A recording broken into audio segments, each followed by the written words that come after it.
Hello everyone, welcome to my channel. In the past two videos, we introduced Santorini and Crete in Greece. Today, we'll briefly delve into the history of Greece. First and foremost, I want to clarify that the following summary is only my own shallow understanding of Greek history. The purpose is by no means archaeological research, rather, it's to share a few points about Greek history so that when you travel to Greece, you have a reference point and your social media posts may appear more cultured. Let's start by taking a look at the timeline of Greek history. From the Neolithic age to modern independent Greece, there is a recorded history of over 6,000 years, truly a long and rich history. Let's begin with the Neolithic age. In the Greek National Archaeological Museum in Athens, Greek history starts with a very crude and earthy clay figurine from the Neolithic age. As the name suggests, the Neolithic age was the late period of the Stone Age. By this time, our ancestors had made some progress. They weren't like in the Old Stone Age, where they only knew how to pick fruits while wearing loincloths and chasing wild animals in leather skirts. They started using slightly more sophisticated stone tools and began cultivating crops and raising livestock. This statue, called the Thinker by people, was probably completed between 4500 BC and 3300 BC. The craftsmanship is indeed very crude. However, it is still significant, indicating that in the Thessalian plain of central Greece, the ancestors of the Greeks were already well-fed and had the leisure to sit down and mold a little clay figure to pass the time during agricultural downtime. For those familiar with Greek culture, you may have heard of Crete, the birthplace of Western civilization. The Minoan civilization on the island began over 3,000 years ago, much earlier than many well-known Greek historical stories. Interested viewers can watch the video about Crete. However, even before the Minoan civilization, a civilization had already begun on a group of islands in the Aegean Sea, known as the Cycladic civilization. The word Cyclades means circle. Just look at the map on Wikipedia, and you'll see that these red islands seem to form a circle. This civilization existed on these islands. The famous island of Santorini is at the southernmost end of this group. Interested viewers can watch the video on Santorini. The Cycladic civilization existed from around 3300 BC to 2000 BC, already in the Bronze Age. Judging from this white marble female figurine and these pottery vessels, the craftsmanship is much more advanced than the crude Thinker made of clay. Now let's talk about the Minoan civilization. The peak period of the Minoan civilization was from around 2800 BC to around 1450 BC, mainly on the largest Greek island of Crete. Some say it should be even earlier, starting from around 3500 BC. Anyway, things that happened 5 or 6,000 years ago are not so accurate, they are mostly approximate estimates by archaeologists. There is actually very little known about the Minoan civilization because it is too ancient. Even the name Minoan was given by later people, derived from the Greek legend of King Minos. In Greek mythology, Minos was the king of Crete, one of the sons born to Europa, the beautiful Phoenician princess, by the god Zeus.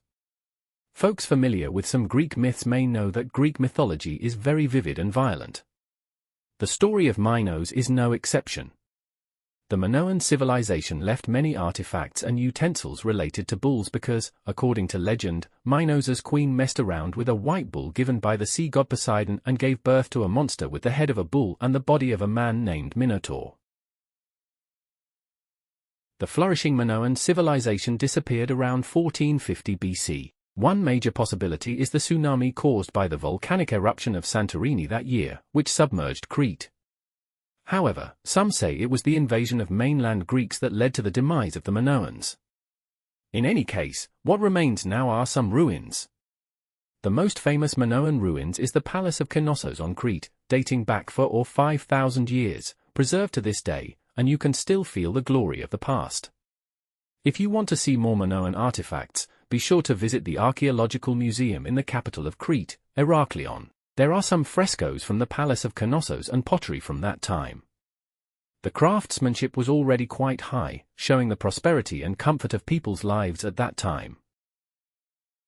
Folks unfamiliar with Greek history may not be very familiar with the term a Mycenaean civilization. However, stories from this Mycenaean period, from around 1600 BC to around 1100 BC, may be the most frequently heard in Greek history. Many events in Homer's epic and many Greek myths, such as the story of the Helen of Troy and the Trojan horse, happened during this period. The reason why this civilization is called the Mycenaean civilization is that most of the main artifacts related to this civilization were dug up from Mycenae, a place on the Peloponnese Peninsula in southern Greece.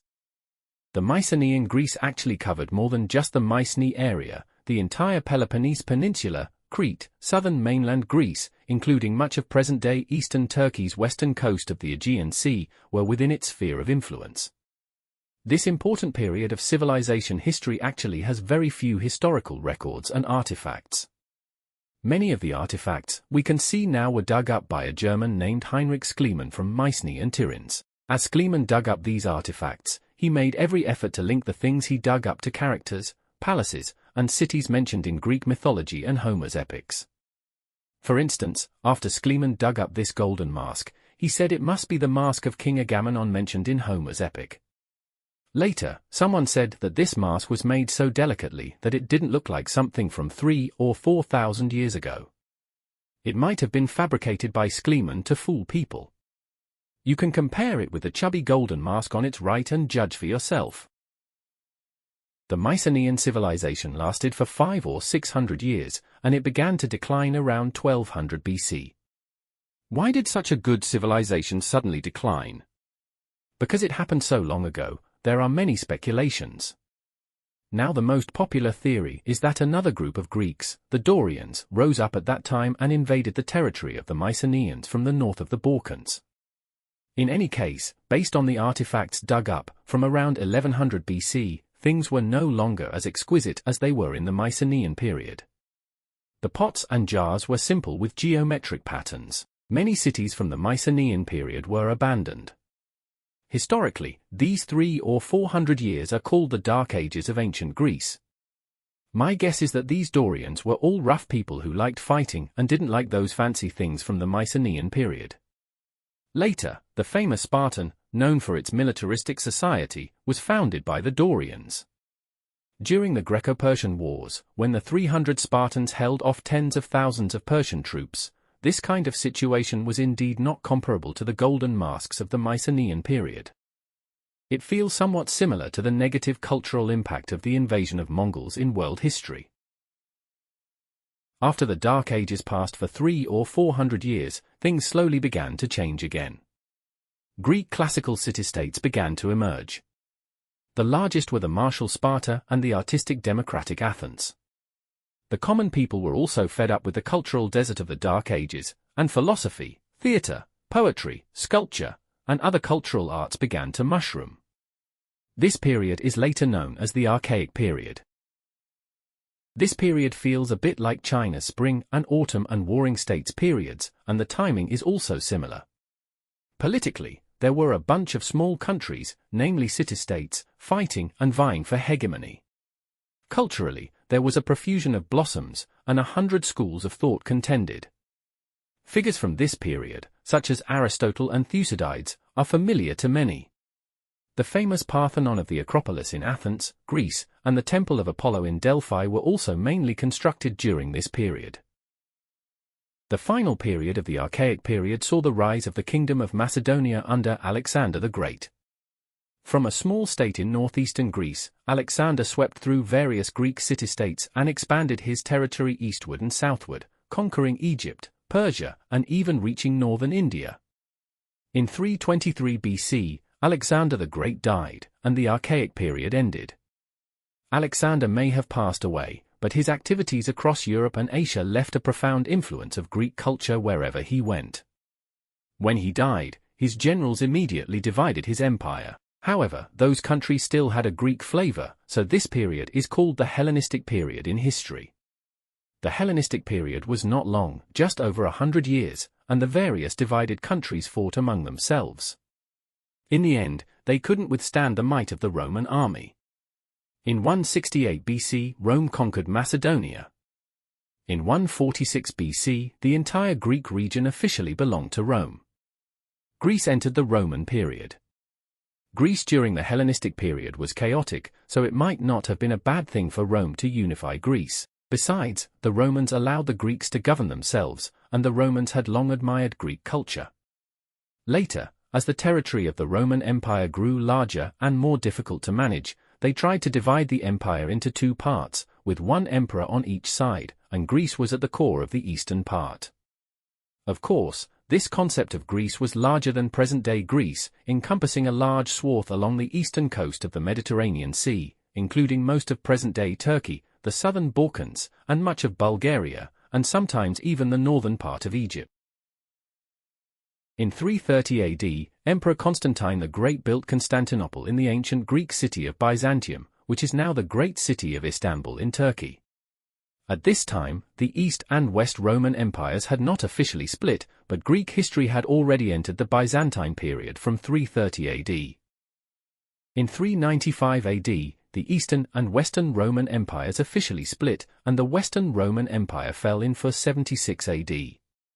During this period, Greece was on the eastern side of the Roman Empire, relatively unaffected. In fact, the Eastern Roman Empire, also known as the Byzantine Empire, had been fluctuating in territory for many years, and Greece always had a core position. Historians called Byzantium the Roman state of Greek-speaking Christians. The term Byzantine to describe the Eastern Roman Empire came later, and initially, everyone called this empire the Hellenistic Empire. Egypt, Palestine, and Syria were later taken away by the Arabs, but Greece and the western part of Turkey remained Byzantine territory. Then in 1453, after more than 1,000 years of Byzantine rule, Constantinople, the capital of the empire, was captured by the Ottoman Empire, and the Byzantine Empire officially fell. From then on, Greece also became part of the Ottoman Empire. Nearly 400 years later, the Ottoman Empire also gradually declined. Greece, with its different ideology, had never really followed the Muslims sincerely. In 1821, the Greek War of Independence broke out but was quickly suppressed by the Ottoman Empire. Later, many European countries helped Greece, and by 1832, Greece officially gained independence and became a nation. Alright, that's it for today's Greek history. Hope you enjoyed it. Thank you for watching, and don't forget to subscribe to our channel for more exciting travel content.